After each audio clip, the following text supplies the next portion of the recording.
একটা বিড়াল ছানা। তার পরিবার খুব গরিব ছিল। প্রতিদিন পুরনো ছেঁড়া জামা কাপড় পরে সে স্কুলে যেত। তার ব্যাগটাও ছিল ছিঁড়ে ছিঁড়ে গর্ত হয়ে গেছে। ক্লাসে ঢুকতেই কিছু বন্ধু হাসাহাসি করতে লাগলো আর বলতে লাগলো, দেখো দেখো, ব্যাগটা তো ঝুলছে, ওর জামা তো মনে হচ্ছে ময়লার থলে। এই কথাগুলো শুনে গরিব বিড়ালটার বুকটা ভেঙে গেল। খুব কষ্ট পেল সে। সেদিন বাড়ি ফিরে চুপচাপ বসে রইল।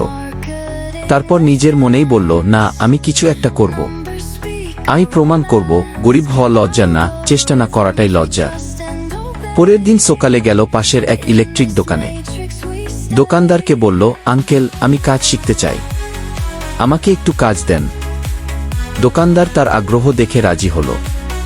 গরিব বিড়ালটা দিন দিন কাজ শিখে ছোটখাটো কাজ করতে লাগল, কিছু টাকা পেতে লাগল। তারপর সে গেল এক প্রিন্টিং প্রেসে। সেখানে গিয়ে বলল, ভাইয়া, আমি কাজ শিখতে চাই, আমি পরিশ্রম করতে রাজি। ভাইয়াও তাকে কাজ দিল।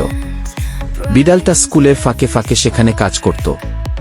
একটু একটু করে টাকাও জমাতে থাকল। এরপর সে বাজারে গিয়ে নিজের হাতে ফল কিনে ছোট্ট একটা ঝুড়ি নিয়ে দাঁড়িয়ে পড়ল। খোলা তাজা আপেল, কমলা। চলেন ভাই, চলেন আপা, এগুলো বলতে লাগলো আর বিক্রি করতে লাগলো। গরিব বিড়ালটা টাকার থলি একটু একটু করে ভরাতে লাগলো। একদিন সে টাকা নিয়ে গেল শহরের মার্কেটে। আগে থেকে ঠিক করে রেখেছিল। প্রথমে একটা নতুন ব্যাগ কিনল, এরপর নিজের জন্য একটা সুন্দর জামা প্যান্ট। পরদিন সকালে নতুন জামা পরে ঝোঁকঝোঁকে ব্যাগ কাঁধে নিয়ে স্কুলে গেল। সবাই চমকে গেল আর তার বন্ধুরা বলতে লাগলো, ওয়াও, তুই তো একদম পাল্টে গেছিস, এই ব্যাগটা তো অনেক সুন্দর।